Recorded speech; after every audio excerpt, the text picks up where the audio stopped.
నమస్తే, welcome to Telugu రాజ్యం. దాదాపుగా పాకిస్తాన్పై అప్రకటిత యుద్ధాన్ని ప్రకటించినటువంటి భారత్ అన్ని రకాలుగా కూడా పట్టు బిగిస్తూ వస్తోంది. పాకిస్తాన్ని చాలా తీవ్రతరమైన ఇబ్బందుల్లోకి నెట్టేటువంటి ప్లాన్లో ఉంది. ఎందుకంటే పాకిస్తాన్ ప్రేరేపిత ఉగ్రవాద సంస్థ కానీ, పాకిస్తాన్ ప్రేరేపిత ఉగ్రవాదులు జరిపినటువంటి దాడి కూడా మనకు తెలుసు. దానికి సంబంధించి కాశ్మీర్లో ఆల్రెడీ పెహల్గాం వద్ద జరిగినటువంటి దాడికి సంబంధించి కూడా మనకు తెలుసు.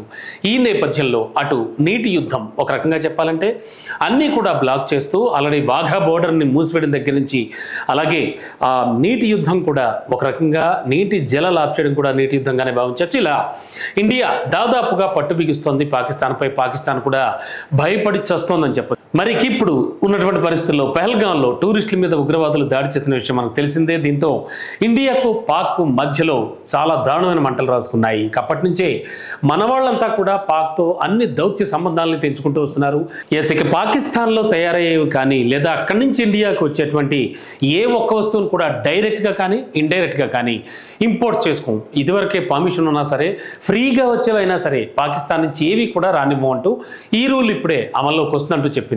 మళ్ళీ చెప్పేంత వరకు ఇట్లానే ఉంటుందని చెప్తోంది. ఒకవేళ ఎవరికైనా ఏమైనా మినహాయింపులు కావాలంటే కనుక ముందుగానే ఇండియా గవర్నమెంట్ పర్మిషన్ తీసుకోవాలి అంటూ కూడా వాణిజ్య మంత్రిత్వ శాఖ తమ ఆర్డర్లో తేల్చి చెప్పేసింది. మరి ఇండియా పాక్ మధ్య జరిగేటువంటి ఆ వ్యాపారానికి ఒకే ఒక దారి ఉండేది, అదే అటారీ వాఘా బోర్డర్. మరి దీన్ని కాస్త మూసివేశారు. ఇది 2019లో పుల్వామాలో బాంబు పేలుడు జరిగినప్పటి నుంచే పాకిస్తాన్ నుంచి మనం చాలా తక్కువ వస్తువులే తెచ్చుకుంటూ ఉన్నాం. అయితే పాక్ వస్తువులపై మన గవర్నమెంట్ ఏకంగా 200% ట్యాక్స్ వేస్తుంది. కొన్ని రకాల మందులు కావచ్చు, పళ్ళు కావచ్చు, నూనె గింజలు కావచ్చు, ఇలాంటివే కొన్ని తెచ్చుకుంటూ ఉన్నాం. అయితే కొన్ని లెక్కల ప్రకారం చూసినా ఈ దిగుమతులు చాలా తక్కువే అని చెప్పాలి.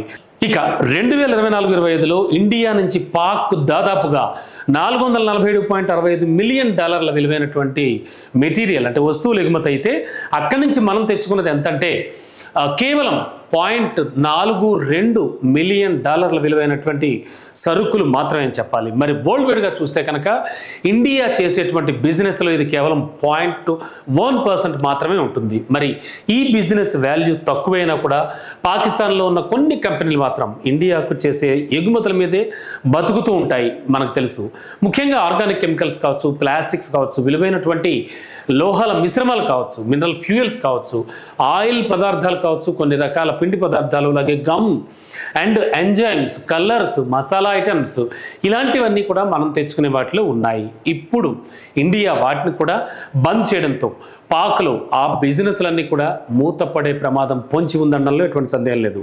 ఇంకోవైపు చూస్తే పాకిస్తాన్ జెండా ఉన్న ఓడలు ఇండియా పోర్టుల్లోకి రావడానికి కూడా మన గవర్నమెంట్ పర్మిషన్ ఇవ్వట్లేదు, నిరాకరిస్తోంది. మరి ఈ రూల్ కూడా ఇప్పుడే అమల్లోకి వస్తోందని చెప్పారు. అంతేకాదు ఇండియా ఓడలు కూడా పాక్ పోర్టుల్లోకి వెళ్ళకూడదంటూ కూడా తేల్చి చెప్పేశారు. అంటే ఇక మీదట చూస్తే సముద్రం కూడా, అంటే ఓషన్ ద్వారా కూడా వాళ్ళకి మనకి ఎలాంటి సంబంధం ఉండదన్నమాట. సో అంటే అర్థం ఏంటంటే ఆల్రెడీ మనకి గగనతలాన్ని మూసివేయడం కానీ, ఆ తర్వాత ఇప్పుడున్నటువంటి సిచ్యువేషన్లో చూస్తే కనుక పాకిస్తాన్కి సంబంధించినంత వరకు కూడా మొత్తం ఇంపోర్ట్స్ బ్యాన్ చేయడం, అంటే వాణిజ్యపరమైన సంబంధాలు ఒక దేశం నుంచి మరో దేశానికి కట్ అవ్వడం అంటే ఇది చాలా సీరియస్ ఇష్యూ ఫారెన్ అఫైర్స్కి సంబంధించినంత వరకు.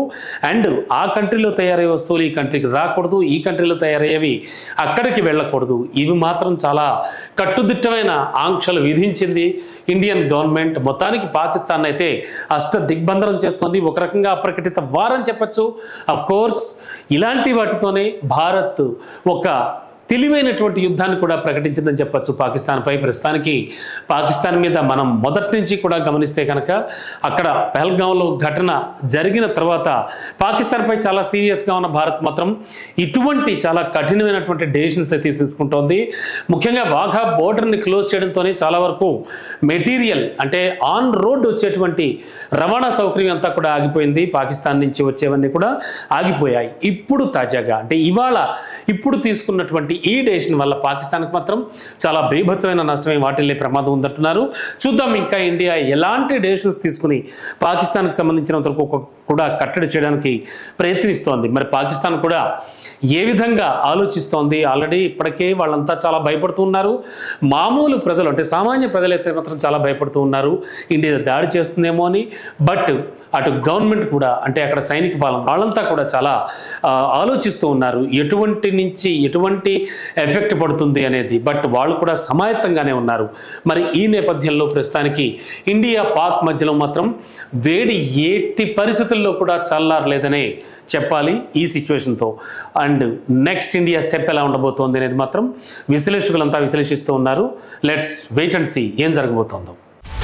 హలో, తెలుగు రాజ్యం ఛానల్ చూస్తున్నారా? సామాజిక రాజకీయ జీవన చిత్రణే తెలుగు రాజ్యం. అతిశయోక్తులు అసత్యాలు ఉండవు. రాజకీయ కోణం కాదు, ప్రజా కోణమే కొలబద్ద. తెలుగు రాజ్యం వీక్షణ మీ ఉత్తమ అభిరుచికి నిదర్శనం.